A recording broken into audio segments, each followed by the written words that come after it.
Hey guys, it's Sarah Gallagher here. I wanted to do a really impromptu live for you because last night's live did not do very well.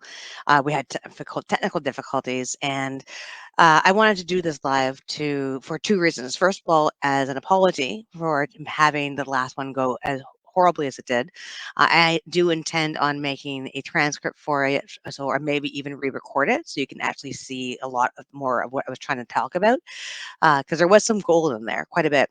But the other reason is because something has been really bothering me that I wanted to bring up to you guys because I'm not sure if you're in the same situation, but I know I live in Toronto, Ontario, and we have had our schools closed for the past 2 weeks because of COVID, and really getting worried about the numbers because of Omicron. And we have been told just recently, as in the Ontario government told us yesterday that the kids are going back to school on Monday. The Toronto District School Board, where I live, has given us an update that they have some information about what they're going to do about dealing with this, as working with the Toronto Public Health to get them ready. But there's still a lot of unknowns and a lot of things that we don't really aren't know how to prepare for properly. So we're doing the best we can. We're trying to get more masks. We're trying to get more HEPA filters in there. We're trying to have more social distancing.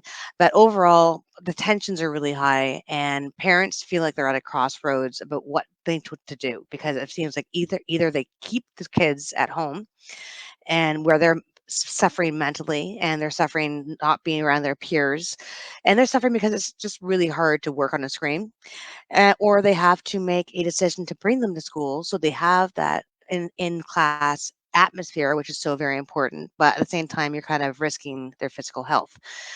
And I was thinking about this and how interesting it was because last year around this time we went through exactly the same thing where we were expecting our kids to go back to school back after the Christmas holidays, that it was decided last minute not going to, and blah blah blah, or whatever it was. Maybe it wasn't its exact time, but it was a very similar kind of situation. And I wrote a post about it, a blog post about it, about how I made my decision and how I thought that their mental health, like kids' mental health, was more important or as important as their physical health, and why I made that decision to keep going back to school.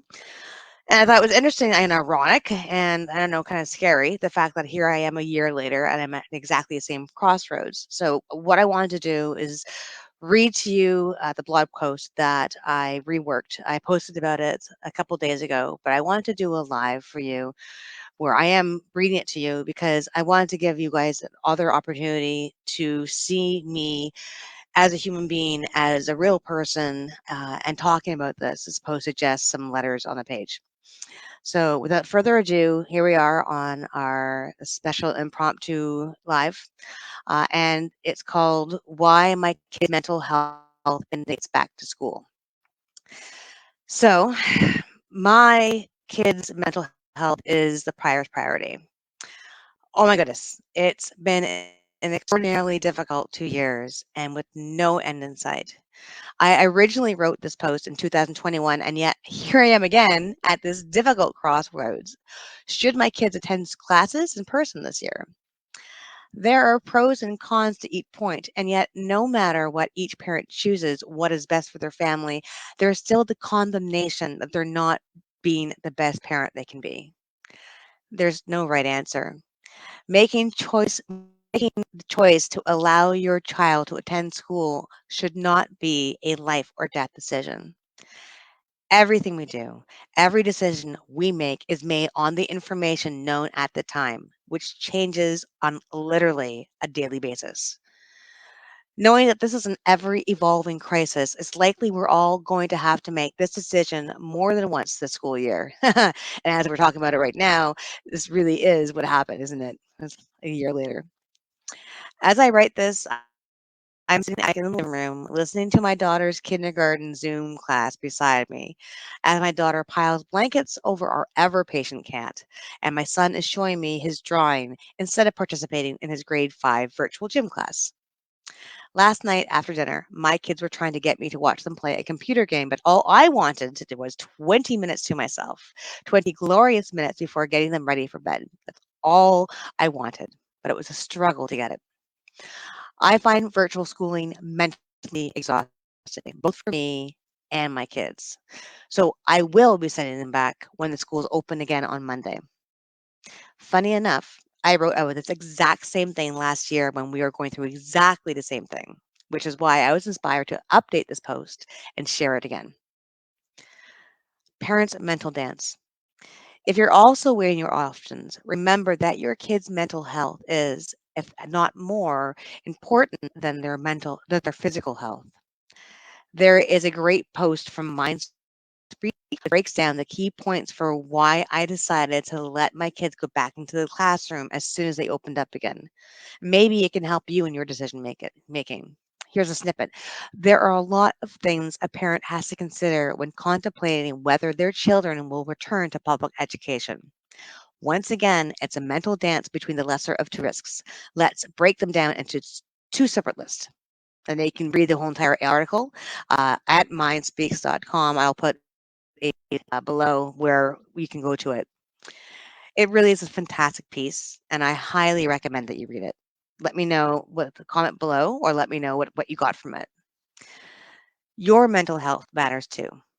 Listen, I know this pandemic is exhausting, and it's so hard to find resilience when there's no end in sight, which is why it's so very important to check in with yourself and ensure that you are mentally healthy too, especially if you're a solo parent, and even more so if you're also grieving. Being a widowed solo parent is unbelievably isolating during a pandemic enforced lockdown. In 2021, the schools were locked down, so my kids were learning online learning at home for weeks, months. It was so hard for all of us. Warrior was in JK, and just trying to get her to attend the first half an hour was always a fight. She'd rather run around in circles and jump off the couch, literally, not to be on screens for hours. Nate was even in a worse state. He was in grade 4 when academia really wraps up. The bar for learning all of a sudden skyrockets, and there's so much to cover that there isn't enough time in class to cover it all, which meant that he had homework every night. So, being online all day, trying to understand the teacher's requirements, with all the other kids asking, Miss S, what are we doing again? Over and over and over again, it was exhausting. He couldn't keep up, which for an emotional, sensitive boy with ADD and anxiety was torture. I needed to take a leave from work in order to sit beside him and help him recover from crying panics, and then try to get him to do his work. The extra homework just exaggerated the problem as it felt like school never ended. Trying to keep my patience and my own emotions under control was trying, to say the least.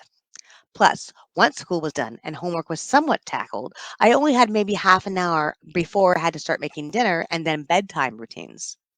My day was a named stress test with no break from responsibilities, no break from the kids, no break for being in the same four rooms day in and day out for months. It wasn't until restrictions lifted enough for my mother to come over and take them for the afternoon that I had my first real break. Doing the math, I realized that I had been doing this alone, isolated for 100 days. As I walked outside alone and sat in a park alone with a book in my hand, the first time I could do absolutely nothing in forever, it struck me how close to a nervous breakdown I was. Truly, I'm surprised and grateful that I didn't snap. So this time around, deja vu, anyone, I'm absolutely going to get my kids back into the classroom next week when they open up again. It's only been 2 weeks here in the winter of 2022, but we're already starting to feel it, and I refuse to be in the same mental state that I was last night. Oxygen mask on first. Solo parents, your mental health matters too.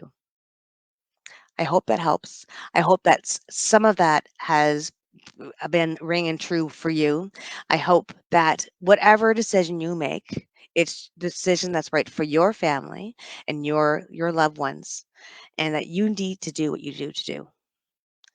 Overall, I do hope that we all come through this mentally unscathed, physically healthy, and able to tackle and have the resilience because this is going to be a long time, baby. Not just have a walk in the park, is it? We're still here. Okay. Love you. Take care.